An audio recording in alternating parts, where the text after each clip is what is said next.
the brand new best of my team cards that are coming out today here in NBA 2K25 my team, including Dirk Nowitzki, Jaylen Brown, CJ McCollum, and Terrence Ross. Excited to see what these cards are looking like and how good each of them are. But before we hop into the video, if you haven't already, make sure you hit that subscribe button. Help me push towards the 50,000 subscriber mark on the channel. I upload every single day, multiple videos a day. Would really appreciate it if y'all do subscribe.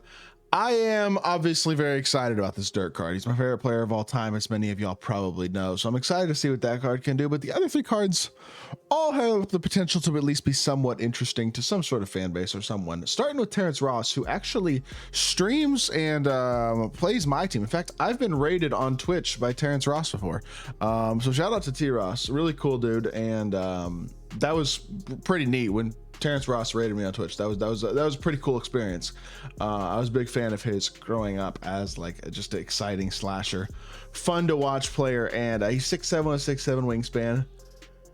Stat and badge wise, basically, of course, pretty much perfect. I mean, that's what 100 overalls are, and he really isn't missing anything of real importance. KPJ based contact sniper on very quick is elite. Pro 2 fade, Garland, Curry, Trey, Brunson step back, which a lot of people love this Brunson drag back. It's the same drag back that like Michael Beasley's Dark Matter has, Michael Beasley's Pink Diamond had. All these different cards throughout the year have had this drag back, and it's one that a lot of people tend to like. Curry's size up isn't the best.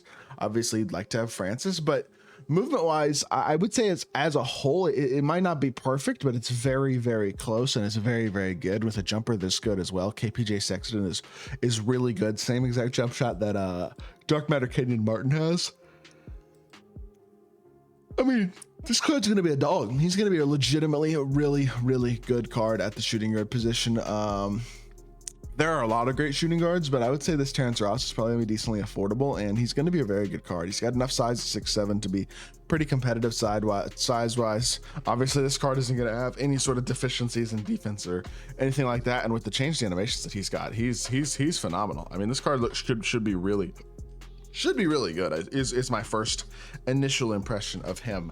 CJ McCollum, I would say no matter what, CJ's limited in terms of how good he can be, considering he's 6'3" with a 6'6" wingspan. But I mean, 99 stats across the board, 31 Hoffs, not a single gold badge. They didn't want to add anything like Brick Wall, Pay Patrol, or Rise Up, anything like that, I guess. So if you want those badges, you're gonna have to add them yourself. Dinwiddie base, Oscar upper on very quick, DG dribble style, Kimba escape, Trey behind the back, Levine step back, Pro 2 fade, Hallie Hezzy. Doesn't have Francis size up, doesn't have a De'Aaron Fox crossover, but he does have Shea Cross, which is still pretty darn good. Good jump shot. I mean, look, this card's not horrible for a 6'3" point guard. He moves pretty good. He's got obviously spectacular stats and badges, but as a whole, I think we know what this card is, man. He's too limited size-wise to really be all that great. Now, looks okay on paper, though. So if you're a Blazers fan or a CJ fan or whatever the case may be and you want to use this card, he's not atrocious. So it's definitely an option, but I just don't think he's spectacular. And it's hard for a card to be spectacular at this point in the year is part of the thing as well, when they're only 6'3". So no matter how good he is, he was going to be limited no matter what. It is, I think, a fair way to say it. So Jaylen Brown, he is 6'6" with 7-foot wingspan, 99 stats across the board. Defensive badges look awesome. Bunch of good legend defensive badges. Lightning launch, limitless set shot, layup mix master, and posterizer as well. I mean, the card looks awesome. Culver base, Oscar upper on very quick should be absolutely cash. Pro 2 fade is obviously the best fade in the game. But why does he have Booker dribble style? Garland size up isn't the best, but whatever. Kimba escape, Trey behind the back, Jimmy step back. It isn't the best sigs in the game, but it's fine. Why does he have Booker dribble style? Why does he not have Garland dribble style? It's June. Sorry, no, it's not June. It's July. It is now July the 1st. I don't know if I'm missing something, but to me that seems like it's time. We're not going to be getting any more content in a month. Like let's finish strong and make all these cards really, really great. And it's not that this card's terrible. He's just not exciting particularly. You know what I mean? I don't know. 6'6" with 7-foot wingspan. He's got decent size and stuff. And it's not like there's I hate this card or anything on paper, but he just, I don't know. Disappointing. I think his jumper is going to be good. I think the rest of his movement looks solid, but Booker dribble style again on a point guard at this point in the year. He's 6'6". He doesn't have incredible size. It's just not really what you're looking for, and it's kind of disappointing from 2K more than anything else, I would say. So I don't know. That's my initial thoughts. Obviously, you don't have to agree with me, but that's kind of how I'm feeling about it right now. Anyway, in terms of, I think this could be a lot better than it actually. This card could definitely be better than he is. It's a disappointing card for sure.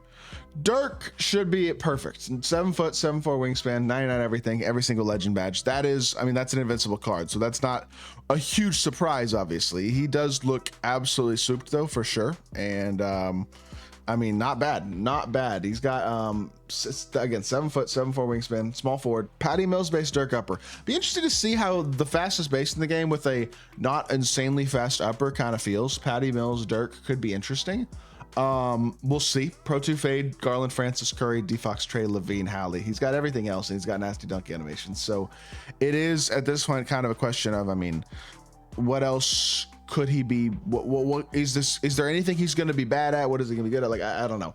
I'm interested to see what the jumper plays like more than anything else. Patty Mills Dirk is an interesting one. It's one obviously that we haven't seen yet this year. So that would be the one thing about this card that I think could make or break how incredibly elite he is, because he has the potential, if this jumper plays well, to be, I think you could make the argument, the best small forward in the game. I'm not sure that I personally would say he is the best small forward in the game or anything like that, but I definitely think there is a world in which he is one of the better small forwards in the game. That much I do believe for sure. So I am excited to see what this card can do. Obviously, I will be picking him up at some point. I plan on today. He's my favorite player of all time, even if he's not that spectacular. I do plan to add him to the lineup, but I do think, I mean, the only thing about this card that isn't spectacular is that jump shot, because everything else, obviously, when you have all 99 everything at 7 foot with every single legend badge and perfect dribble sigs, like, there's nothing else to criticize. So the only criticism possible is the jump shot potentially, and the only way I see it really struggling is if that jumper kind of clashes, because the upper's slow and because the base is fast. It could connect weirdly and kind of make for a more mediocre jump shot than initially you would think. But that's about my only potential real criticism that I see about this card. So I don't know. I'm interested to see how good he winds up being in game. I do think there's a lot of potential for him to be the best small forward in the game, and I am very much hoping that is the case. If he is the best small forward in the game, I would be a very, very happy man. So with that being said, that is pretty much my review of today's drop. T. Ross looks awesome. Jaylen Brown looks okay, but a little disappointing. I would say CJ's good, but again, undersized. And then Dirk, on paper at least, looks like he's probably the best new small forward in the game. We'll have to wait and see how he actually plays in game before properly crowning him that, but he does, at least as of now, look like the new best small forward in my team. So with that being said, that is going to do it for this video. I hope y'all did enjoy. If you did, make sure you hit that like button, leave a comment, and subscribe. I'll be back on more 2K content very, very soon, and I appreciate y'all. Peace.